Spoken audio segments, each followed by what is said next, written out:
Abordaremos nessa aula alguns conceitos importantes sobre os mapas e faremos a diferenciação entre um mapa e um croquis e abordaremos um dos elementos importantes do mapa com mais detalhes, que é, no caso, a escala.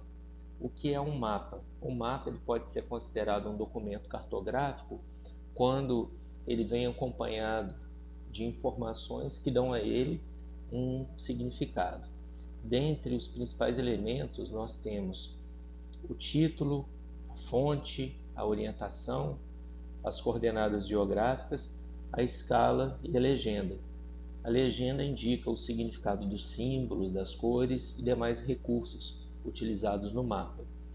É importante diferenciar o mapa de um croquis, pois o croquis, na verdade, é um desenho rápido, um esboço sem escala, que ajuda mesmo apenas a identificação de um determinado ponto. Ele pode ser utilizado de uma forma bem rápida para você identificar um local, dar detalhes desse local, mas sem nenhuma preocupação de uma convenção cartográfica. Quando se fala em convenção cartográfica, quando se fala de um mapa completo, falamos de um verdadeiro documento cartográfico. Então é bom que isso fique bem evidente e no próximo slide apontaremos alguns elementos que estão presentes nesse mapa e veremos se esse mapa então pode ou não ser considerado um documento cartográfico completo.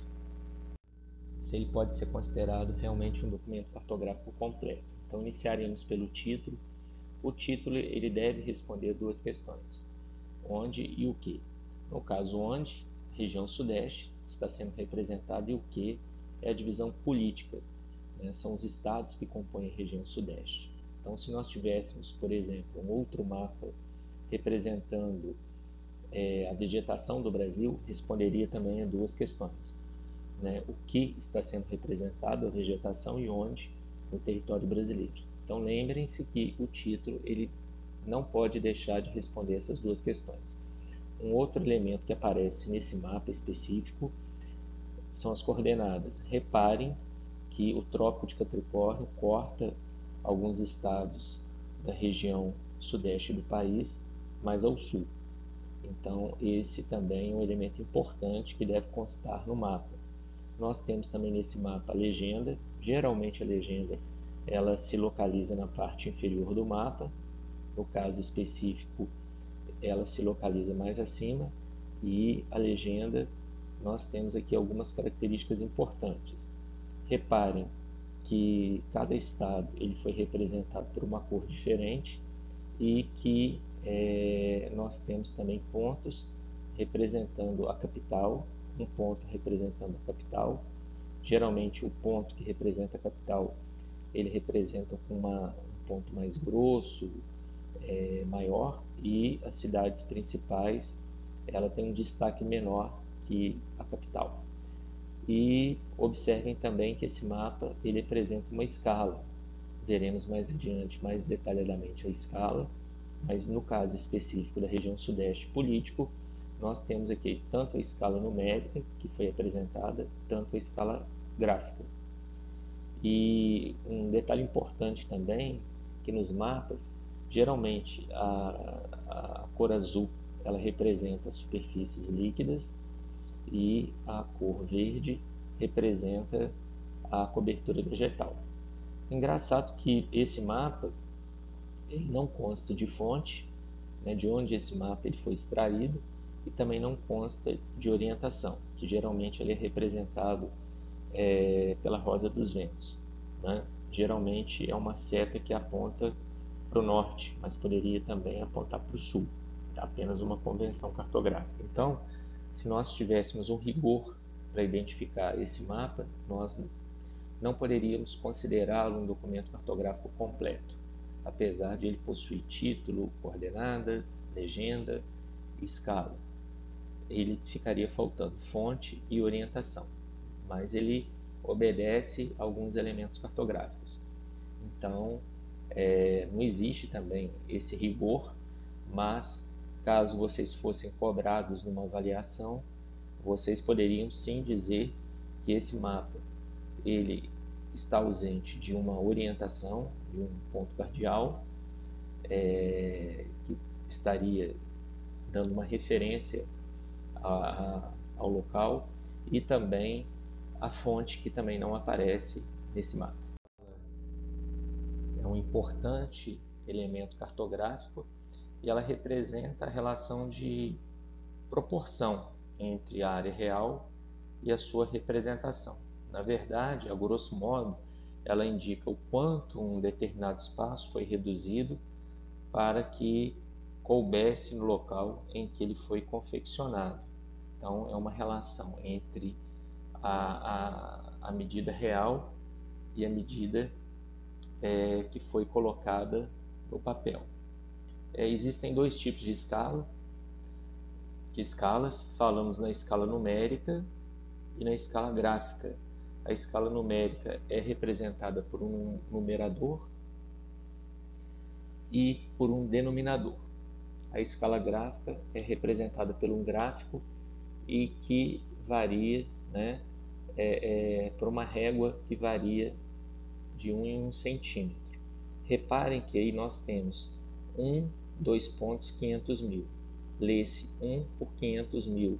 Significa que 1 centímetro no mapa equivale a 500 mil centímetros na realidade.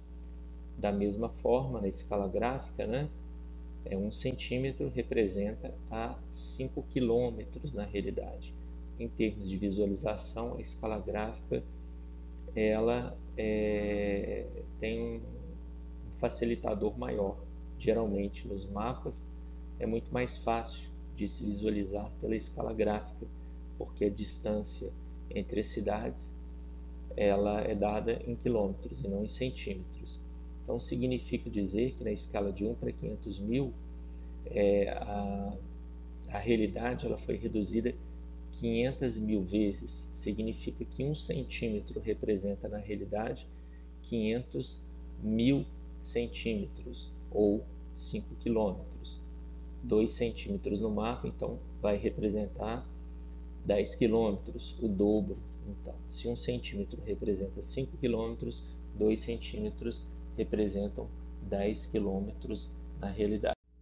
Agora eu deixo para vocês um exercício só para facilitar, né, a nossa compreensão. E então vamos a ele. Escala gráfica, segundo Visentin e Vânia Vlach, é a relação, é aquela, né, que expressa diretamente os valores da realidade mapeada num gráfico situado na parte inferior de um mapa. Nesse sentido, considerando que a escala de um mapa está representada com 1 para 250 mil e que duas cidades A e B nesse mapa estão distantes entre si 5 centímetros, a distância real entre essas cidades é de... O que esse enunciado nos diz?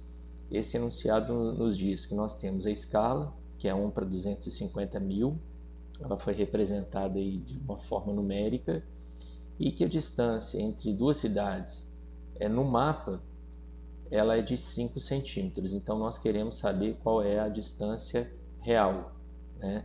Seria, a grosso modo, a distância em linha reta entre essas duas cidades.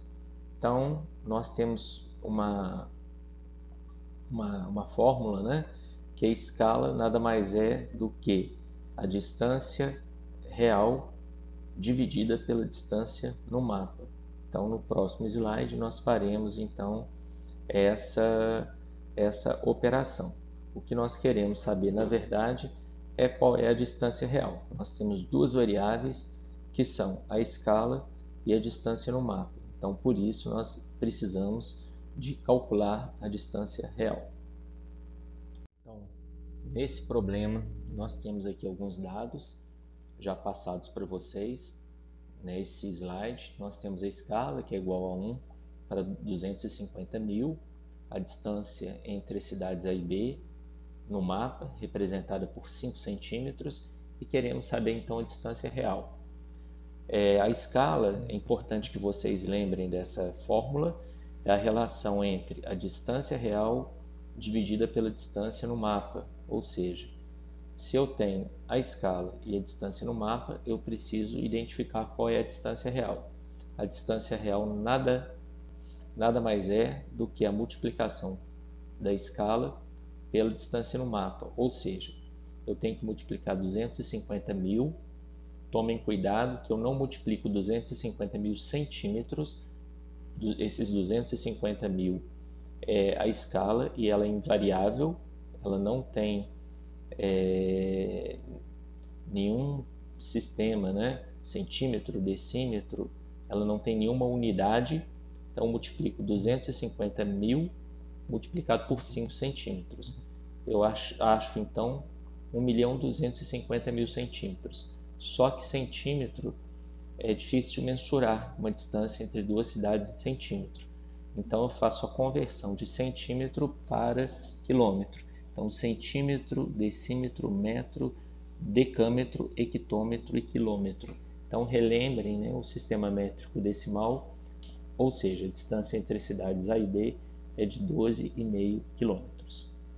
E o próximo exercício eu tenho, considerando que a distância real entre Yokohama e Fukushima, duas importantes localidades onde serão realizadas competições dos Jogos Olímpicos de Verão 2020, é de 270 quilômetros, ou seja, eu tenho a distância real entre as duas cidades, em um mapa na escala de 1 para 1.500.000, reparem que não é 1.500.000 centímetros, é 1.500.000, 1 para alguma coisa.